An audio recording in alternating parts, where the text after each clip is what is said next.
संदेश करूंगा मामा अच्छा ये बता तो भाई भाई जमीन भाव सीधा कलाकार मान सम्मान भाई आगे मोरवाड़ी एकदम धन धन मोरवाड़ी पहले आई धोरवाड़ी कौन हाथ से अपन वाली ना लेके आना चाहिए बाबा आदमी आजकल अपन वाली के लिए अधूरा हो जाते अरे ठीक नहीं गई थे सही बात है नहीं कौन कौन प्यार करे हो ये बताओ ये करे कौन कौन प्यार करे हाथ उठाओ पाछू हारमान के प्यार नहीं करे हो नहीं एक महीना एक आप ठीक है ओ बाबू अतना पाछू से हाथ उठाते हमारे सन गंगरी के दो डामा अपन वाली ना वो हर साल सुनाते हैं के हारा जा तो चलो अपन अपन वाली बोल एक बार जोरदार ताली बजाओ जिन जिन आप प्यार करे हो ठीक एक बार से गाना बनवाना ठीक है ना पूरा मन के भारी अभी पूरा मन के भारी जिन जिन प्यार करे हो प्रेम से बोलिए मुझे अपने वाली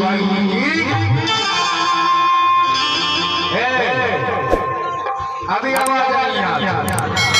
प्रेम से बोलिए अपने वाली अब वाला मत ताली बजवाना है ये गाना लगाना एक मिनट देखो ये मनास वाले को बात नहीं कैसे मनेंगे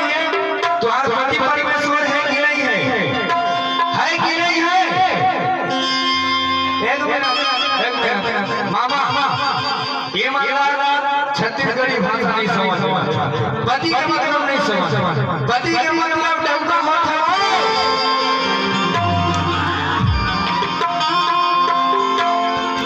है कि नहीं है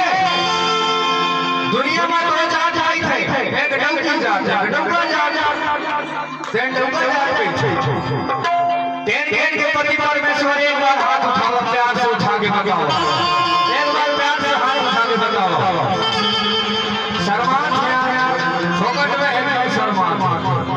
अच्छा ये बता थोड़ा तक मेरे सिर में है आवाज देख रहा हो मोर प्यार की आवाज पर नहीं सुनाई तो दे रही है कौन सारी वाली के साथ घुसे रहेगा अरे वो सारी वाली के साथ बैठी रहेगा ऐसे हां देख तो पूरा प्यार के सारी वाली के भेद पूरा तब तो नहीं जाते हो काकी बोला नहीं रही अच्छा मतलब एक के साथ एक फ्री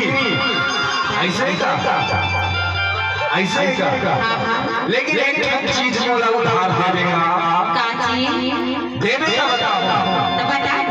नहीं पहले बता देवे का बताओ ठीक है दे दे एक मिनट मामा संगवारी तुमान गवाही नहीं ओ देने तैयार है मैं देने तैयार हूं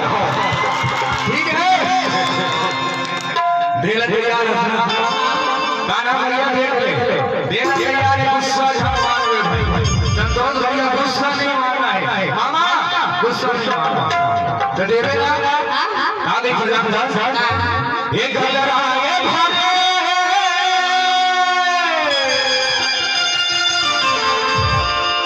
हम कोई तोर जवानी रे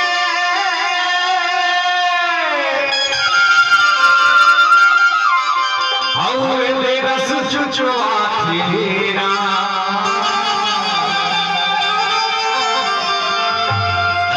हम भगवान का सफर गजा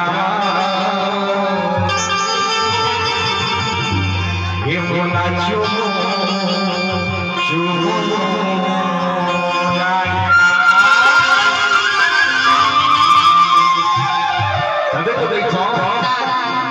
दिल एक मंदिर है तुम जिसकी मूरत हो दिल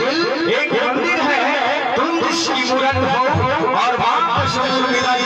तुम एक नंबर की खूबसूरत हो एक नंबर खूबसूरत हो एक आए भरे तोर